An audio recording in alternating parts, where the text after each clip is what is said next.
ማስተርቤሽን አስደርገዋለሁ። ግሎሴብ ማለት ነው። ስንት አመት ነው ግሎሴብ ያስፈጸምሽው? አረ ክፍለ ሀገር ነበር የሚኖረው። ከ10 አመት በታች ሆኖ ነው። ከ10 አመት በታች ሆኖ ነው ያስጀመርሽው? አዎ። አሁን ስንት አመቱ ነው? ወደ 31 ሆኗል። እሺ በቃ ተቆጣጥሬ ነው ያሳደግኩት። ተቆጣጥሬ ነው ያሳደግኩት። ጎበዝ ልጅ ነው። 20 ምናምን አመት ነው ግሎሴብ ያስፈጸምሽው? አዎ አዎ አዎ። እሺ አስደርጌዋለሁ። ዛሬም ሁለቴ ተገናኝቼዋለሁ። በስመ አብ ወወልድ ወመንፈስ ቅዱስ። ወደዚህም ሲመጣ ሁለቴ ግሎሴብ መኝታ ላይ እያለ ሁለት ጊዜ ከዛ ውዳሴ ማርያም አድርሶ ከቻለ። ወይ ተአምር!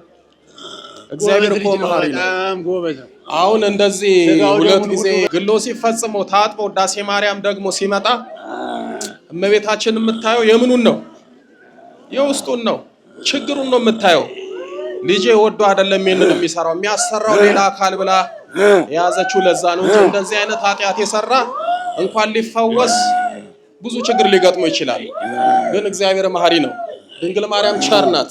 ባገባ ወደ 7 ወሩ ነው። ግንኙነት ሲያደርግ እምቢ አለው። ትከለኪዋለሽ? እከለክላለሁ። ቶሎ ግንኙነቱ እንዲጨርስ አስደርገዋለሁ። እሺ እዛም ባለቤቱ እንዴት ነው መኖር የምችለው? ልጅ እፈልጋለሁ። እድሜ እየሄደ ነው። ዛሬ ማታ ነው እንፋታ አለችው። ማታ እሱ ሲጨነቅ ሲያለቅስ አደረ።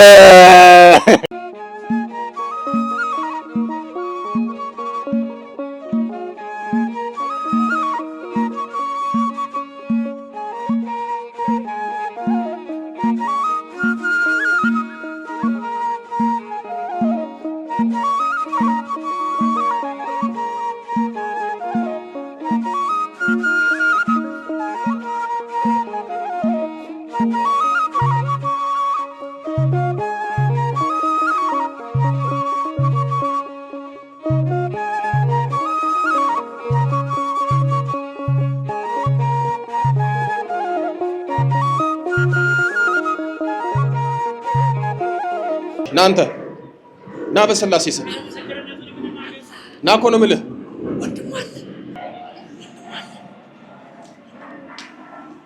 በል እሺ። ማን ያላችሁት? ሴት አይነ ጥላ። ሴት አይነ ጥላ። ሌላስ?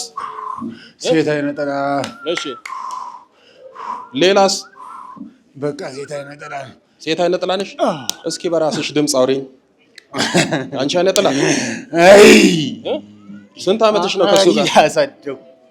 አሳደግሽው? አሳደግኩት። ምን አረግሽው?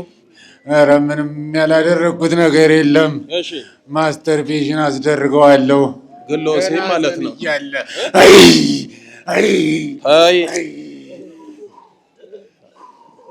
እሺ ስንት አመት ነው ግሎሴብ ያስፈጸምሽው?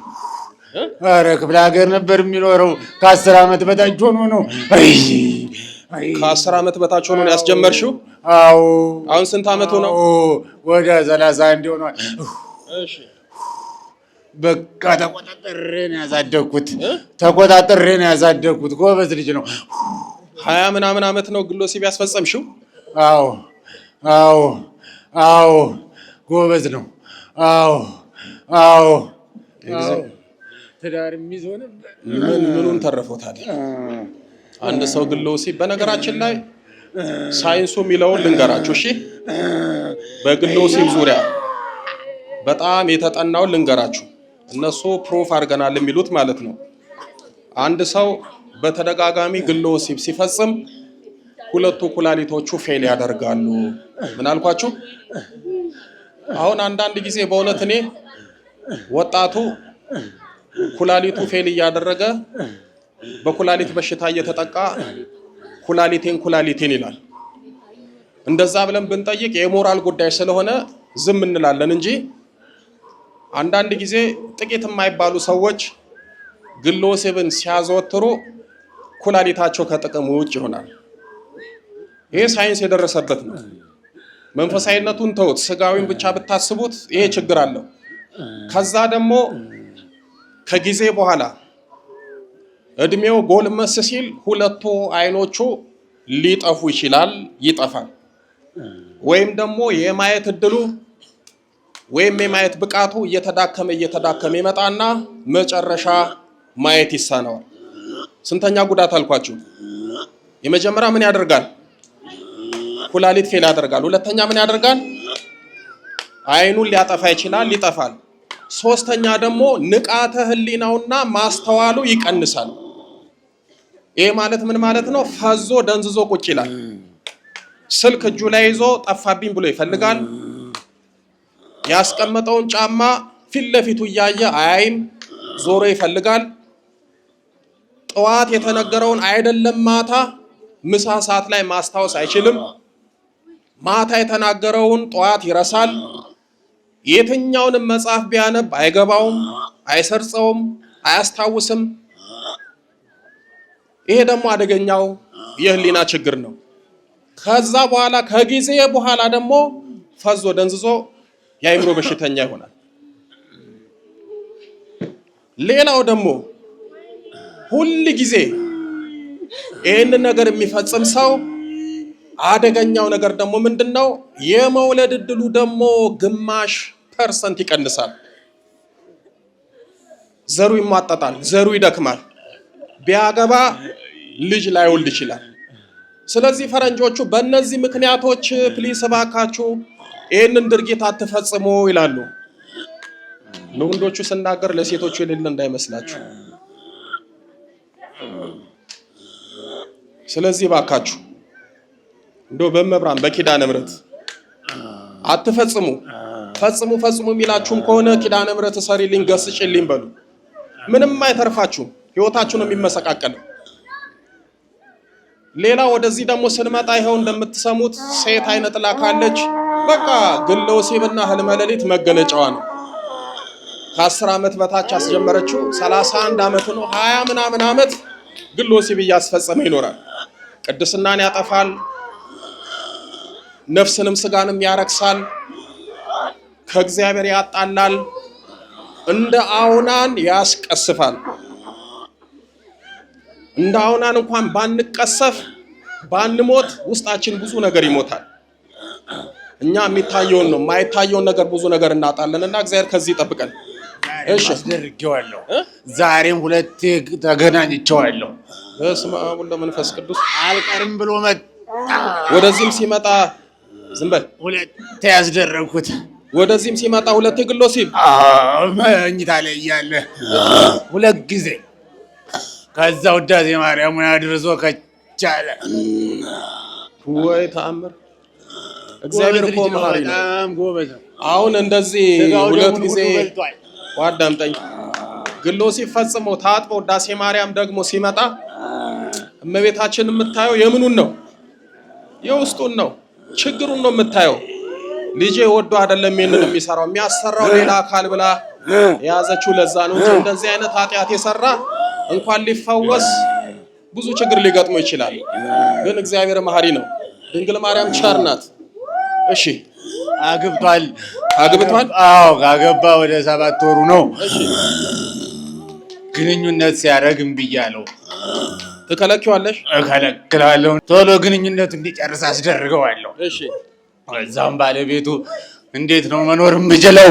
ልጅ እፈልጋለሁ፣ እድሜ እየሄደ ነው፣ ዛሬ ማታ ነው እንፋታ አለችው። ማታ እሱ ሲጨነቅ ሲያለቅስ አደረ። ባለቤቱ አለች? የለችም። እንሂድ ዛሬ ጉዱ እንዳያለች ሲላት እኔ አልሄድም፣ መብራን የምትፈታ ከሆነ ራስህን ትፍታ፣ እኔ ግን መለያየት እፈልጋለሁ አለችው። ሲጨነቅ አደረ።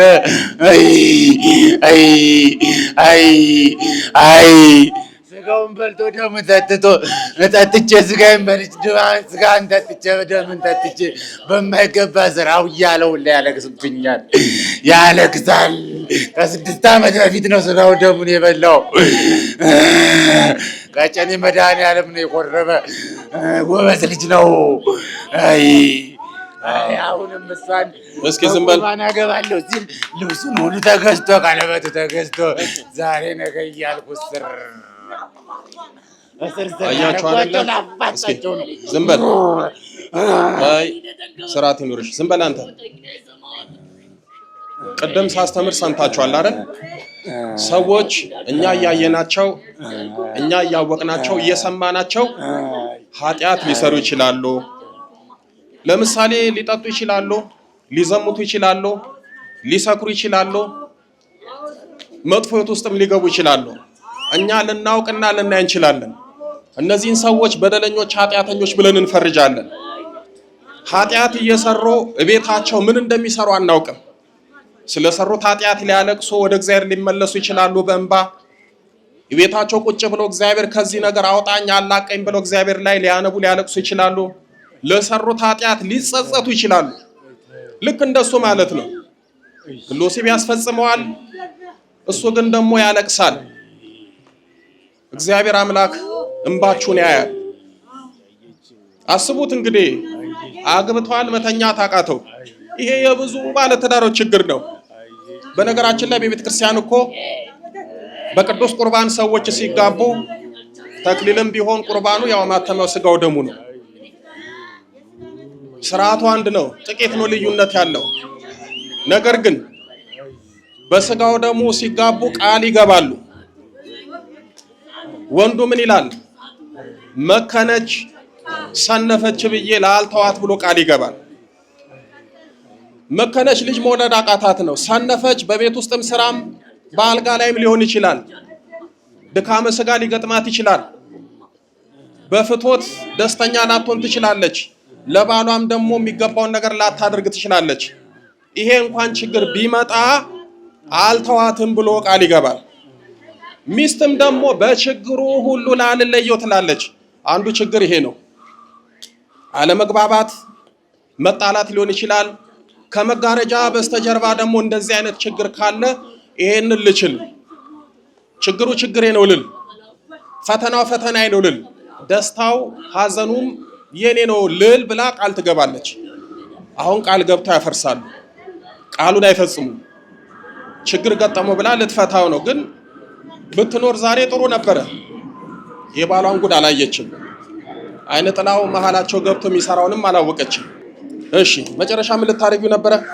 አፋታቸዋለሁ። እሺ እሷ 1 ወር ስጭኝ ታገሽኝ አላት። እሺ እሱ ጋር ግን አልሰጥም፣ ጊዜ የለኝም፣ እስካሁን 7 ወር 8 ወር ጠብቄያለሁ አለች። ሴት ነኝ እድሜ እየሄደ ነው አለች። የምታረጋው አይነ ጥላው ነሽ? ዛር የሴት ዛር ሴት አይነ ጥላ። ሌላስ? ሁለታችሁ ብቻ ናችሁ? ሌላ ምንም የለም። እሺ በስላሴ ስም ግንባር ላይ ውጪ። በስላሴ ስም በሉ። በመድኃኔዓለም ስም በመድኃኔዓለም ስም በወላዲተ አምላክ በኪዳነ ምሕረት ስም አምላክ ስም በኪዳነ ምሕረት ስም በኪዳነ ምሕረት በቅዱስ ሚካኤል ስም በቅዱስ ሚካኤል ስም በቅዱስ ገብርኤል ስም በቅዱስ ገብርኤል ስም በቅዱስ ሩፋኤል ስም በቅዱስ ሩፋኤል ስም በቅዱስ ኡራኤል ስም በቅዱስ ኡራኤል ስም ሴት አይነ ጥላ ሴት ዛር ሁላችንም ለቀናል። በስላሴ ስም በሲኦል ታስረናል። የዘጋነውን እድሎችን በኪዳነ ምሕረት ስም ፈተናል። የመጨረሻችን ነው።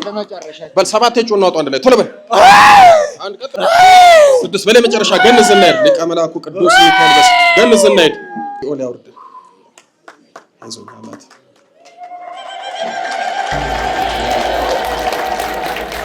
አይዞህ ና ማን ነው ስምህ? ብድግ በል እስኪ። አይዞህ ኃይለማርያም ደህና ነህ? እግዚአብሔር ይመስገን። ትዳርህ ህይወትህ ፈተና ነው።